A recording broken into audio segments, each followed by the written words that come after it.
তৃণমূলের flakes banner ছেড়ে দেওয়া হয়েছে এমনটাই অভিযোগ উঠেছে। ফুটবল টুর্নামেন্টের জন্য লাগানো ফ্লেক্স ছেঁড়ার অভিযোগ। ডোমকলের পুরনো বিডিও মোড়ে ফ্লেক্স ছেঁড়ার ঘটনা, থানায় লিখিত অভিযোগ দায়ের করা হয়েছে। রাকিবুল ইসলাম আমাদের সঙ্গে টেলিফোনে রয়েছেন প্রতিনিধি, আরো বিস্তারিত জানবো। রাকিবুল, কি ঘটনা ঘটেছে?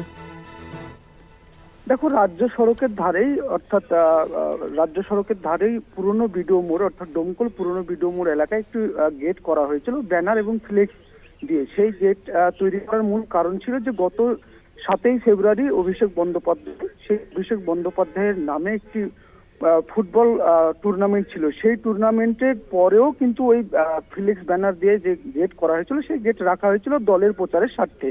তারপরেই গত কালকেই সেই ব্যানার এবং ফ্লেক্স চতুর্থ সাইডের এবং চতুর্থ অংশ একেবারেই ছেড়ে দেওয়া হয় এবং পরিকল্পিতভাবে ছেড়ে দেওয়া হয়, এমনটাই অভিযোগ করছে ওই যেই তৃণমূল যুব নেতার নেতৃত্বে ওই খেলা অনুষ্ঠিত হয়েছিল শামীম শেখ রুবাই, তিনি কিন্তু এমনটাই অভিযোগ করছেন। আর এই অভিযোগে কিন্তু থানায় একটি লিখিত দায়ের করেছেন যে এই ঘটনার তদন্ত হোক এবং কারা এই রাতের অন্ধকারে এই ব্যানার এবং ফ্লেক্স ছিল, কেন ছিল, তার উদ্দেশ্য কি ছিল, তা নিয়ে কিন্তু প্রশ্ন জাগতে তিনি থানায় একটি লিখিত অভিযোগ দায়ের করেন এবং পুলিশকে এবং আইন আদালতকে তারা একটা অনুরোধ জানিয়েছেন যে এই ব্যানার এবং পোস্টার ছেড়ার কারণটা তারা যেন তদন্ত করুক, এমনটাই কিন্তু জানিয়ে তারা একটা লিখিত অভিযোগ দায়ের করেছে। এবং এই ঘটনায় কিন্তু চাঞ্চল্য ছড়িয়েছে যে রাতের অন্ধকারে ব্যানার এবং ফ্লেক্স কেন ছেড়া হলো, এই নিয়েই কিন্তু চাঞ্চল্য ছড়িয়েছে ডোমকলের রাজনীতিতে, এমনটাই কিন্তু জানা যাচ্ছে। তবে এই যে গত